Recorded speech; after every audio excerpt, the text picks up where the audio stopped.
नमस्कार दोस्तों, स्वागत है आपका स्लीपी क्लासेस में। 5 डायग्राम्स या फ्लो चार्ट्स के टेम्पलेट दिखाता हूं किस तरीके से आप यूपीएससी मेंस के अंदर इस्तेमाल कर सकते हो। और जाने से पहले जब पूरा वीडियो देख के जाइएगा, क्योंकि लास्ट में मैं ये भी बताऊंगा कि उसे प्लेस कैसे करना है, पोजीशन कैसे करना है। ये तो लोग बता देते हैं कि ये डायग्राम यूज कर लो, ये पाई चार्ट बना लो, ऐसे बना लो, लेकिन आंसर में वो कहां पे पोजीशन होना चाहिए ये इंपॉर्टेंट है समझना। वीडियो के अंत में ये बात जरूर आपको बताऊंगा। पहला तरीका है रिप्रेजेंटेशन का किसी भी जानकारी का, जहां पे डेटा परसेंटेज की फॉर्म में है, वो है पाई चार्ट।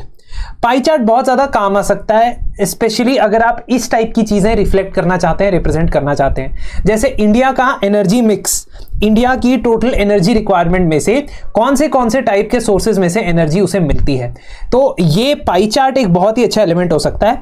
यदि आपको ये एंटायर एग्जैक्ट परसेंटेज याद नहीं भी होती तो आप रफली जो है परसेंटेज याद रख सकते हो। जैसे कोल का 57, गैस का 8, ऑयल का 30%, रिन्यूएबल का 1%, न्यूक्लियर का 1.5%, ऐसे भी याद रहे तो चलेगा। इसे पाई चार्ट फॉर्म में दिखाओगे तो एक तो प्रेजेंटेशन में बेहतर लगेगा, आपको सारी चीजें लाइन बाय लाइन लिखनी नहीं पड़ेगी और स्पेस भी कम लगेगी। इस तरीके के पाई चार्ट आप वहां पे भी इस्तेमाल कर सकते हो जब आपको ग्रीन हाउस गैसेस के एमिशन के बारे में डिस्कस करना है। एग्जाम्पल के तौर पे आपसे कई बार पूछा जा सकता है कि सीओपी के अंदर, कॉन्फ्रेंस ऑफ पार्टीज के अंदर एक सीबीडीआर का कंसेप्ट है, कॉमन बट डिफरेंशिएटेड रिस्पॉन्सिबिलिटीज। उसको अगर आपने डेटा से सब्सटैंशिएट करना है तो आप कह सकते हो कि प्रेजेंटली कंट्री वाइज जो डेटा है जीएचजी या ग्रीन हाउस गैस एमिशन का, उसमें भारत अभी काफी पीछे as compare to USA, European Union या चाइना। अगर आप क्यूमुलेटिव एमिशंस भी देखोगे वहां पे तो भारत और भी ज्यादा पीछे है। क्यूमुलेटिव मतलब 1850 से लेके अभी तक जितनी एमिशंस हुई हैं उनको ऐड कर दिया जाए तो। इसीलिए आपको यह ध्यान देना होगा कि ये तरीके की चीजें आप उन जगहों पे इस्तेमाल करेंगे जहां आपके पास 3 या 4 सेक्टर्स का डेटा पता है। अगेन सिमिलरली आप शो कर सकते हो एग्रीकल्चर का share as a pie chart in the entire GDP. उसमें आप फूड प्रोसेसिंग का शेयर दिखाना चाहते हो, वो भी पाई चार्ट के थ्रू दिखा सकते हो। अगेन ये साइज डिफर हो सकता है, छोटा भी बना सकते हो, बिल्कुल छोटा। जैसे अगर आपने एक ही चीज का शेयर दिखाना है, ठीक है, टोटल एग्रीकल्चरल जीवीए, उसमें आपने फूड प्रोसेसिंग का जीवीए का शेयर दिखाना है तो आप एक छोटा सा पाई चार्ट बनाओगे। और अगर आप 3-4 चीजें दिखाना चाहते हो तो आप बड़ा भी बना सकते हो। जैसे यहां पे sector wise green house gases का कंट्रीब्यूशन कौन से सेक्टर से आता है उसका ये पाई चार्ट बना है। तो एनर्जी सेक्टर से 72% आता है, इंडस्ट्री से 6% आता है, एग्रीकल्चर से 11% आता है। तो ये तरीके से आप बेहतर डेटा शोकेस कर सकते हो। प्री कंडीशन इसकी ये है कि आपको रीजनेबली 3 या 3 से ज्यादा सेक्टर्स का डेटा आना चाहिए, otherwise don't attempt. Again this is a value addition thing, may not need to be always used, but जहां पे अपॉर्चुनिटी मिले उसे यूज करना है। दूसरा तरीका डायग्राम बनाने का है स्टेक होल्डर अप्रोच का। यहां मैं थोड़ा जूम करके आपको दिखाना चाहूंगा क्योंकि हो सकता है विजिबिलिटी में आपको कमी नजर आए। ये जो स्टेक होल्डर टाइप के डायग्राम्स 2 जगह बन सकते हैं या 2 तरीके से बन सकते हैं। एक तरीका है कि आप जितने स्टेक होल्डर्स को इन्वॉल्व करना चाहते हो उतने वर्टिसेस का पॉलीगॉन बना लो। पॉलीगॉन समझते हो, जिसकी बहुत सारी साइड्स होती हैं। तो अगर 5 स्टेक होल्डर के बारे में बताना चाहते हो तो पेंटागन बनाओगे, 4 स्टेक होल्डर के बारे में बताना चाहते हो तो क्वाड्रिलेटरल बनाओगे, इस तरीके से, है ना। तो यहां पे 7 स्टेक होल्डर्स की बात हो रही है। साइबर सिक्योरिटी की इंपॉर्टेंस 7 स्टेक होल्डर्स के लिए जरूरी है। मतलब अगर साइबर सिक्योरिटी नहीं होगी हमारे देश के अंदर तो इन सेक्टर्स को सबसे ज्यादा प्रभाव पड़ेगा। गवर्नमेंट और गवर्नमेंट की responsibilities as far as national security and digital governance is concern. उसके बाद बिजनेसेस, उनके ऊपर क्या प्रभाव पड़ेगा यदि साइबर सिक्योरिटी नहीं होगी। स्टार्टअप्स या एमएसएमई, स्मॉल बिजनेसेस, उन पे क्या इंपैक्ट पड़ेगा। हेल्थ केयर सेक्टर, उन पे क्या इंपैक्ट पड़ेगा। अकेडमिया और एजुकेशन सेक्टर पे क्या इंपैक्ट पड़ेगा। फाइनेंशियल इंस्टीट्यूशन जैसे कि बैंक्स पे क्या इंपैक्ट पड़ेगा। और सिटीजन्स, कॉमन सिटीजन्स, उन पे क्या इंपैक्ट पड़ेगा यदि साइबर सिक्योरिटी नहीं होगी। ये हाईलाइट कर सकता है इंपॉर्टेंस और नीड ऑफ साइबर सिक्योरिटी। आपको एक एक लाइन लिखने की जरूरत नहीं पड़ेगी, आप इस स्टेक होल्डर मॉडल से समझा पाओगे। This can be for anything, मतलब ये किसी भी चीज के लिए अप्लाई हो सकता है। कहने का मतलब है जहां पे आपने किसी चीज की इंपॉर्टेंस बतानी है और बहुत सारे लोगों को वो चीज अफेक्ट करती हो, उसमें आप ये वाला अप्रोच या ये वाला मॉडल लगा सकते हो।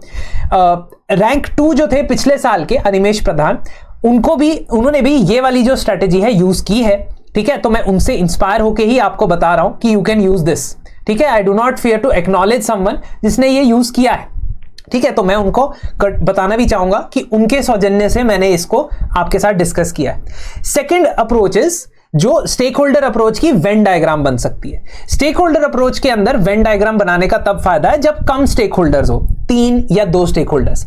जैसे गुड गवर्नेंस के अंदर आप बता सकते हो कि गुड गवर्नेंस तीनों सेक्टर किस प्रकार से इस्तेमाल कर सकते हैं, किस प्रकार से कंट्रीब्यूट कर सकते हैं।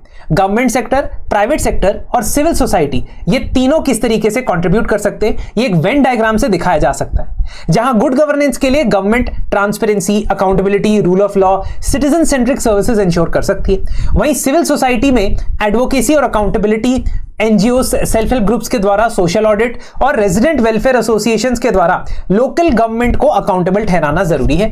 वहीं प्राइवेट सेक्टर बिजनेसेस के लिए corporate governance, corporate social responsibility और पब्लिक प्राइवेट पार्टनरशिप में कंट्रीब्यूशन करना जरूरी है। अगर ये तीनों इकट्ठे मिलते हैं तो गुड गवर्नेंस बन जाती है। ये जो बीच में जो पॉइंट है, intersection of all these 3, this can be stated.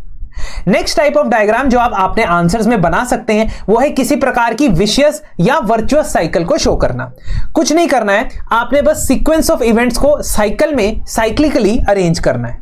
जैसे यहां पे आप विशियस साइकिल ऑफ पॉवर्टी की बात करते हैं, कहीं से भी स्टार्ट कर सकते हो, you can start from anywhere, but I choose to start from this क्योंकि यहां से डायग्राम को आगे ले जाना ईजी है। आप पॉवर्टी को डिफाइन कर सकते हो, बहुत सारे तरीके होते हैं डिफाइन करने के, परंतु एक तरीका होता है limited access to resources and opportunities. यहां से शुरू करोगे, अगर रिसोर्सेज और अपॉर्चुनिटीज का एक्सेस कम होगा, इसका मतलब एजुकेशन का एक्सेस उस व्यक्ति, उस परिवार के पास नहीं है। जब एजुकेशन और स्किल डेवलपमेंट का एक्सेस नहीं है, स्किल्स कम होंगे, उस व्यक्ति की प्रोडक्टिविटी कम होगी, इसलिए वो एम्प्लॉय नहीं हो पाएगा। एम्प्लॉय ना होने की वजह से या अंडर एम्प्लॉयड होने की वजह से उसकी इनकम कम होगी, और जैसे ही इनकम कम होगी उसको एक्सेस टू हेल्थ केयर के लिए खुद की जेब से इतना पैसा खर्च करना पड़ेगा या वो नहीं खर्च करेगा, जिसकी वजह से उसकी हेल्थ केयर और कम होती जाएगी। Same is for nutrition as well. तो poor access to health and nutrition यहां से भी आप डिस्कस कर सकते हो। इसके अलावा पुअर लिविंग कंडीशंस में वो रहेगा क्योंकि उसके पास पैसे ही नहीं होंगे अपनी लिविंग कंडीशंस को इंप्रूव करने के लिए। और जो भी व्यक्ति एक प्रकार के स्लम्स एरियाज या ऐसे एरियाज जहां पे लिविंग कंडीशन सही नहीं है वहां रहते हैं, जनरली समाज के अंदर उनकी मार्जिनलाइजेशन शुरू हो जाती, जिसकी वजह से उनका एक्सेस टू रिसोर्स और भी ज्यादा कम हो जाता है। इसी को आप वर्चुअस साइकिल से भी डिस्कस कर सकते हो। इनफैक्ट आप ये कह सकते हो कि हर एक स्टेज पे यदि हम इनपुट दे दें, जैसे यहां पे आप एजुकेशन का इनपुट दो, यहां पे स्किल डेवलपमेंट का इनपुट दो, तो this entire cycle can be converted to a virtuous cycle. Now fourth type is a macro diagram. Macro diagrams are generally difficult, इसलिए जब आप एग्जाम में जाओगे वहां पे डायरेक्टली ये डायग्राम्स नहीं बन पाएंगे, लेकिन कुछ सेक्टर्स जो मैक्रो लेवल पे ऑपरेट करते हैं उनके लिए आप ये डायग्राम बना सकते हो। जैसे यहां पे मैंने बनाया है सेल्फ हेल्प ग्रुप्स के लिए, आपके लिए योजना मैगजीन से एक diagram. This is Yojana magazine diagram. Again I would not like to take credit for this, ये योजना मैगजीन का डायग्राम है, लेकिन हम इसी टेम्पलेट के ऊपर आधारित और भी सेक्टर्स के लिए डायग्राम बना सकते हैं, चाहे वो एग्रीकल्चर सेक्टर हो, चाहे वो इंडस्ट्री हो, चाहे वो एमएसएमई हो, हर चीज के लिए इस प्रकार का डायग्राम बनाया जा सकता है। डायग्राम क्या है?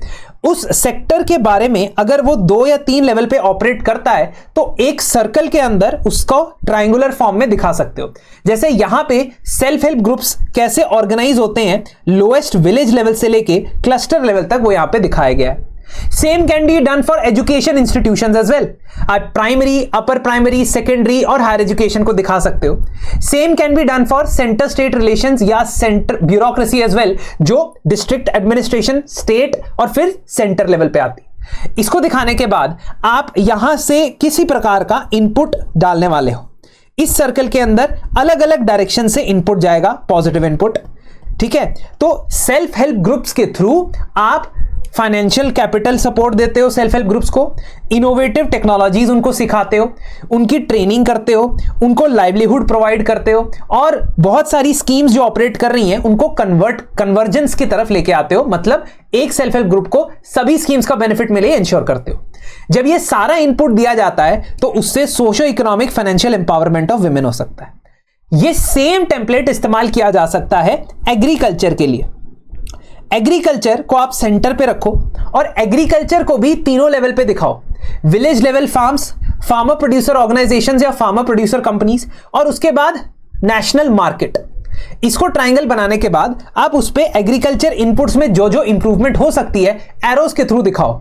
तो फर्टिलाइजर में, सीड्स में, वाटर में, टेक्नोलॉजिकल इनपुट्स में, मशीनरी में, जहां जहां आपको लगता है कि इनपुट इंप्रूव हो सकती है वो एरो बना के डाल दो, और अल्टीमेटली यहां से आपके निकलेगा खजाना कि आपके रिम्यूनरेटिव फार्मिंग और एग्रीकल्चर प्रोडक्टिविटी बढ़ेगी।